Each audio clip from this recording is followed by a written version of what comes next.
ಭಾರತೀಯ ಸೇನೆಯ ಹಿರಿಯ ಅಧಿಕಾರಿಯಾದ ಮನೋಜ್ ಕುಮಾರ್ ಕಾಟಿಯಾರ್ ಅವರು ಪಾಕಿಸ್ತಾನಕ್ಕೆ ಕಠಿಣ ಎಚ್ಚರಿಕೆಯನ್ನು ನೀಡಿದ್ದು, ಯಾವುದೇ ಪ್ರಚೋದನಕಾರಿ ಅಥವಾ ದಾಳಿಯ ಕ್ರಮಕ್ಕೆ ಭಾರತವು ಇನ್ನು ದೊಡ್ಡ ಪ್ರತಿಕ್ರಿಯೆ ನೀಡಲಿದೆ ಎಂದು ಸ್ಪಷ್ಟಪಡಿಸಿದ್ದಾರೆ.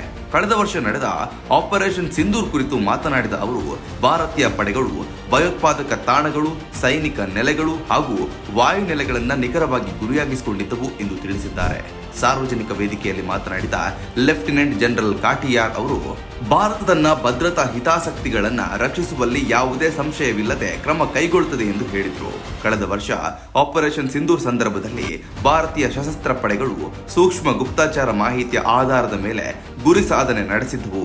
ಈ ಕಾರ್ಯಾಚರಣೆಯ ಪರಿಣಾಮವಾಗಿ ಪಾಕಿಸ್ತಾನ ಯುದ್ಧ ವಿರಾಮಕ್ಕಾಗಿ ಮನವಿ ಮಾಡಬೇಕಾಯಿತು ಎಂದು ಅವರು ಹೇಳಿದರು.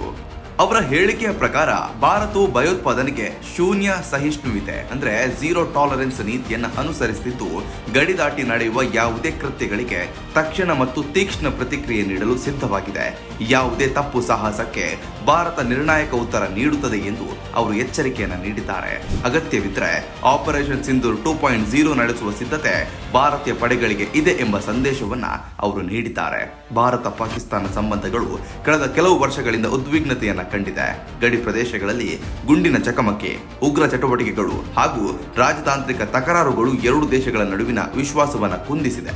ಈ ಹಿನ್ನೆಲೆಯಲ್ಲಿ ಭಾರತೀಯ ಸೇನೆಯ ಉನ್ನತಾಧಿಕಾರಿಗಳ ಈ ಹೇಳಿಕೆ ಮಹತ್ವವನ್ನು ಪಡೆದುಕೊಂಡಿದೆ. ಇದು ಕೇವಲ ಎಚ್ಚರಿಕೆ ಮಾತ್ರವಲ್ಲ, ಭಾರತದ ರಕ್ಷಣಾ ಸಾಮರ್ಥ್ಯದ ಘೋಷಣೆಯೂ ಆಗಿದೆ ಎಂದು ವಿಶ್ಲೇಷಕರು ಅಭಿಪ್ರಾಯವನ್ನು ವ್ಯಕ್ತಪಡಿಸುತ್ತಿದ್ದಾರೆ. ಆಪರೇಷನ್ ಸಿಂಧೂರ್ ಕುರಿತು ಅವರು ನೀಡಿದ ವಿವರಗಳು ಭಾರತೀಯ ಸೇನೆಯ ತಂತ್ರಜ್ಞಾನದ ನಿಖರತೆ ಮತ್ತು ಸಿದ್ಧತೆಯನ್ನು ತೋರಿಸುತ್ತವೆ. ಭಯೋತ್ಪಾದಕ ತಾಣಗಳ ಜೊತೆಗೆ ಸೈನಿಕ ಮತ್ತು ವಾಯುನೆಲೆಗಳನ್ನು ಗುರಿಯಾಗಿಸಿಕೊಂಡಿದ್ದೇವೆ ಎಂಬ ಹೇಳಿಕೆ ಕಾರ್ಯಾಚರಣೆಯ ವ್ಯಾಪ್ತಿ ಎಷ್ಟು ವಿಶಾಲವಾಗಿತ್ತು ಎಂಬುದನ್ನು ಸೂಚಿಸುತ್ತದೆ. ಇದರಿಂದಾಗಿ ಪಾಕಿಸ್ತಾನ ತಕ್ಷಣವೇ ಯುದ್ಧ ವಿರಾಮದತ್ತ ಮುಂದಾಗಿತ್ತು. ಈ ಒಂದು ಪಾಕಿಸ್ತಾನದ ನಡೆ ಭಾರತದ ಶಕ್ತಿಯನ್ನು ಮತ್ತೊಮ್ಮೆ ಒತ್ತಿ ಹೇಳಿದೆ. ಅಂತಾರಾಷ್ಟ್ರೀಯ ಮಟ್ಟದಲ್ಲಿಯೂ ಈ ಹೇಳಿಕೆ ಗಮನ ಸೆಳೆಯುವ ಸಾಧ್ಯತೆ ಇದೆ. ದಕ್ಷಿಣ ಏಷ್ಯಾದ ಭದ್ರತಾ ಸಮತೋಲನದಲ್ಲಿ ಭಾರತ ಮಹತ್ವದ ಪಾತ್ರವನ್ನು ವಹಿಸುತ್ತಿದ್ದು, ಯಾವುದೇ ಆಕ್ರಮಣಕಾರಿ ಕ್ರಮಕ್ಕೆ ತೀವ್ರ ಪ್ರತಿಕ್ರಿಯೆ ನೀಡುವ ಸಾಮರ್ಥ್ಯ ಹೊಂದಿದೆ ಎಂಬ ಸಂದೇಶವನ್ನ ಜಗತ್ತಿಗೆ ನೀಡಲಾಗಿದೆ. ಇದೇ ವೇಳೆ ಭಾರತ ಶಾಂತಿ ಬಯಸುವ ದೇಶವಾದರೂ ತನ್ನ ಭದ್ರತೆಗೆ ಸಂಬಂಧಿಸಿದ ವಿಚಾರದಲ್ಲಿ ಯಾವುದೇ ತಾರತಮ್ಯವಿಲ್ಲ ಎಂಬ ನಿಲುವನ್ನ ಮತ್ತೊಮ್ಮೆ ಪುನರ್ ಉಚ್ಚರಿಸಿದೆ. ರಕ್ಷಣಾ ತಜ್ಞರ ಪ್ರಕಾರ ಇಂತಹ ಸಾರ್ವಜನಿಕ ಹೇಳಿಕೆಗಳು ಕೇವಲ ರಾಜಕೀಯ ಸಂದೇಶವಲ್ಲ, ಇದು ತಂತ್ರಜ್ಞಾನದ ಭಾಗವಾಗಿಯೂ ಇರಬಹುದು. ಶತ್ರು ರಾಷ್ಟ್ರಗಳಿಗೆ ಎಚ್ಚರಿಕೆ ನೀಡುವುದು ಹಾಗೂ ದೇಶದ ಒಳಗಿನ ಜನರಿಗೆ ಆತ್ಮವಿಶ್ವಾಸ ಮೂಡಿಸುವುದು ಇದರ ಉದ್ದೇಶವಾಗಿರಬಹುದು. ಒಟ್ನಲ್ಲಿ ಲೆಫ್ಟಿನೆಂಟ್ ಜನರಲ್ ಮನೋಜ್ ಕುಮಾರ್ ಕಾಟಿಯಾರ್ ಅವರ ಎಚ್ಚರಿಕೆ ಭಾರತ ತನ್ನ ರಾಷ್ಟ್ರೀಯ ಭದ್ರತೆ ವಿಷಯದಲ್ಲಿ ಯಾವುದೇ ಕಾರಣಕ್ಕೂ ಹಿಂದೆ ಸರಿಯೋದಿಲ್ಲ ಎಂಬ ಸಂದೇಶವನ್ನು ನೀಡಿದೆ. ಪಾಕಿಸ್ತಾನ ಯಾವುದೇ ಪ್ರಚೋದನೆಗೆ ಮುಂದಾದರೆ ಅದಕ್ಕಿಂತ ದೊಡ್ಡ ಪ್ರತಿಕ್ರಿಯೆ ಎದುರಾಗಲಿದೆ ಎಂಬ ದೃಢ ನಿಲುವನ್ನ ಭಾರತೀಯ ಸೇನೆ ವ್ಯಕ್ತಪಡಿಸಿದೆ.